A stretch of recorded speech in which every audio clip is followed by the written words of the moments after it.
Good morning, Mario, and good morning, Switch fans. Gosh, I wasn't planning on doing a show before the Direct, but so much crazy news has happened this morning, we gotta talk about it. I hope you're ready, get set, and let's go. What's going on, everybody? It's Zach from SwitchForce. Today is a Nintendo Direct day, so I'm all smiles. I could barely sleep. I woke up at 8 a.m. and I'm ready to go. I hope you'll join me on the live stream starting at 5:25 p.m. Eastern Standard Time before the Direct, link in the description. But today we're talking about some really crazy cool stuff, all right? The first ever Switch OLED unboxing happened, and boy, do I have thoughts. Plus, we've got a change in Nintendo Switch Online plans, which feels really weird, and some Metroid Prime discussion and rumors that's got me just so excited. All right, so what's going on, everybody? It's Zach from SwitchForce. Hope you're having a wonderful day and hope it gets even better with this evening's Direct. Make sure to smash that like button if you enjoy the show and you're excited, and let me know in the comments down below your take on today's topics. We're gonna kick it off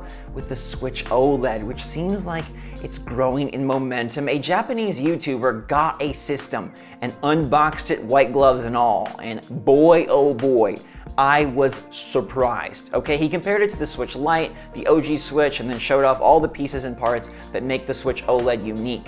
And granted, this is a YouTube video, so compression and filming and screens and all that, but it looks good. And when you see the Switch OLED directly compared to the OG Switch, you really can notice the differences even on YouTube. I mean, that bezel looks archaic in comparison to what the Switch OLED stretches, and then the brightness of the screen is noticeable from first blush. Even the vibrant colors pop so much better on the Switch OLED. And even though it's not the Pro we all dreamed of, which by the way, Switch Pro was trending yesterday, people are really getting a little out of control with this Direct, I think this is still going to be a fun upgrade for those that just want a higher end Nintendo Switch. Necessary? No, but beneficial? It seems like it. Every time I see more and more of the OLED and read more and more impressions, people are pleased with this slight uptick. And I think I'm gonna enjoy it a lot, especially with the slew of games coming this fall. I'm moving, I'm gonna be on the go, I'm gonna be in flux, and I think portable play will factor in heavily for me with this holiday's lineup, and I'm excited for those things to be a bit bigger, a bit brighter, and a bit more colorful. So let me know what you think. Some of these shots to me were really impressive. Can you notice the difference? Does it get you more excited for the OLED model that's coming out in just 2 weeks? Let me know in the comments down below, please. Now this next one is a bit strange because it revolves around the FCC filing for what we think is an N64 classic controller. We covered this a couple days ago, but now there's an update, and it seems like Nintendo or the government may have shrewded it. And by that I mean they changed the date.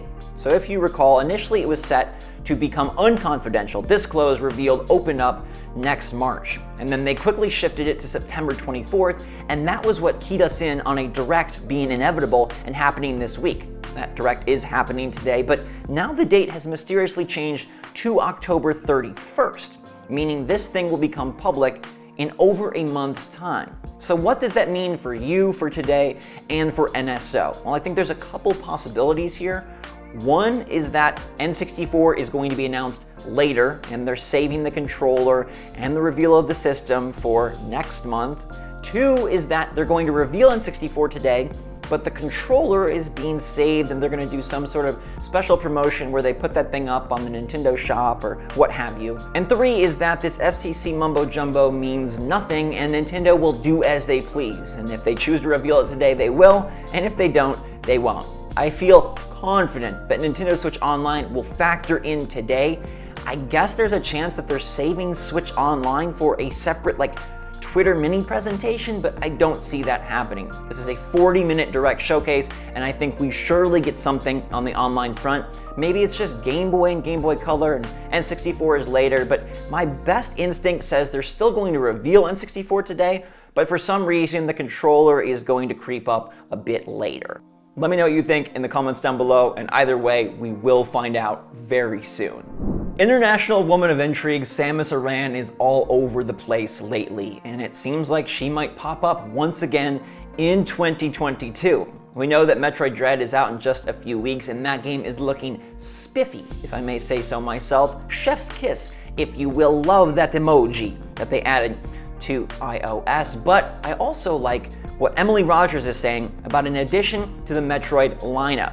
So you probably know that there's been this Metroid Prime trilogy on Switch rumor for years now. Okay, people have talked about it since the Switch pretty much came out. And recently, guys like Jeff Grubb said, oh, it's done. That's kind of been the common knowledge, like, oh, it's done, and Nintendo is just saving this game for closer to Metroid Prime 4, which we know is kind of off in the distance. Well, now that has been updated and maybe even upended because Emily Rogers, notable leaker and insider, says that she feels it's not going to be a Metroid Prime trilogy, but rather just a re-release of Metroid Prime 1 in 2022. Now, there's no clarification if this is going to be a remaster or a full-on remake, something akin to like Zelda Skyward Sword, or something that really builds upon what Metroid Prime originally established on the GameCube. I feel like you need to do a lot of touch-up on this one to up-res it enough to make it palatable on Switch, and I definitely can't see them just re-releasing the GameCube game for $60.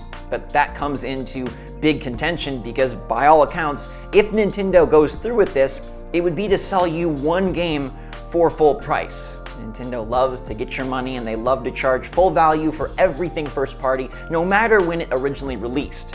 And on one hand, this could be seen as a bummer, because instead of getting the trilogy, all three complements of the GameCube and Wii era Metroid, you might just get one. But the great news here is that things are building. Metroid is really gaining steam, and with Dread soon and looking stellar, if Prime 1 comes back however it chooses to in 2022, that bodes well not just for Metroid fans, but also for Metroid Prime 4. If Nintendo is going to really ramp up this franchise and build it to an absolute climax with the fourth Prime title, I'm ready for it. And if they start that cycle here with Dread and continue with Metroid Prime 1 in 2022, to me that says that Prime 4 is pretty close. Plus, the prospect of Nintendo doing a remake of this game has me really intrigued. I'm not the biggest fan of bringing back old titles, but Nintendo doesn't really do full-on refreshes. They do touch-ups, right? We see an HD version, or they stretch the screen, or they bring a few little buffs and enhancements. They don't do a full-blown revival as we've seen from some other video game publishers. A few other tidbits that might factor in here are the fact that one of the lead designers for Metroid Prime 3 posted on Facebook that it would be a Herculean effort to convert the Wii controls to Nintendo Switch. And maybe they did have development difficulties, and that's part of the reason why the full-on trilogy won't come to Switch. Now, at this point, it could be the trilogy, it could be Prime 1, or perhaps they have a third plan, which is to bring each game individually in the lead up to Prime 4. Maybe they want to really roll this out so that they can try and lift up Prime 4 as an absolute platinum title. Not from Platinum, but you know what I mean, a game that would stand alongside Nintendo's other top-tier tentpole releases. I'll also point out that development restarted in early 2019. So 2022 will be 3 years since Nintendo issued their apology and said, oh my gosh, we're going back to the drawing board. Now, 3 years is a decent amount of time. I definitely don't think Prime 4 is releasing next year, but they should be ready to show more. And what if we get a massive Metroid segment today detailing Metroid Dread with a new trailer, maybe promoting some old Metroid games on Nintendo Switch Online, touting this Metroid Prime 1 Redux Edition, and maybe giving a snippet of Metroid Prime 4? I think that's probably just a wish on a rainbow, but it really does feel like Nintendo is gearing up to go ham on Metroid. And I think that's a great thing, because it's a franchise that has historically underperformed for how important it is to most of us Nintendo faithful. So I view this as a coin flip. It could be considered bad because all three games might not be coming, but it could be considered good because maybe we're getting an improved version of the first that will help us kind of understand what they're thinking development-wise for the fourth game and get us ready for that new entry. But let me know in the comments down below if you're intrigued, excited, or annoyed by the fact that Nintendo may be selling you Metroid Prime 1 in 2022 for 60 bones. I'm counting down the hours because the Direct hype is insane. I've seen Switch Pro trending, I've seen Smash Bros trending, and I'm just so ready to see what Nintendo has to offer. That's why today's poll was all about Nintendo Direct and its third-party surprise. So I gave you guys 5 games that you could see at today's show and had you pick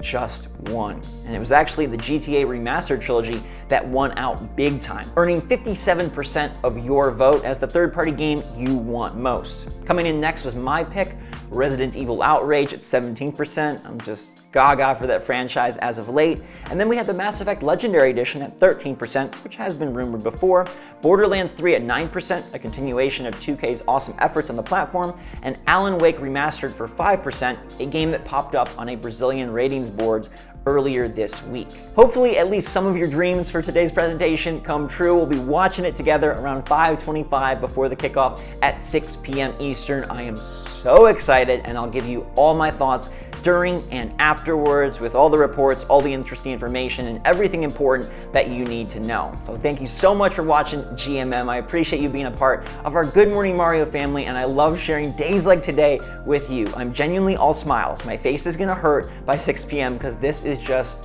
I love it, and I love you. So stay safe, stay healthy, stay happy, stay positive out there. And until next time, my friends, have a fantastic day. Hit that like button. SwitchForce out.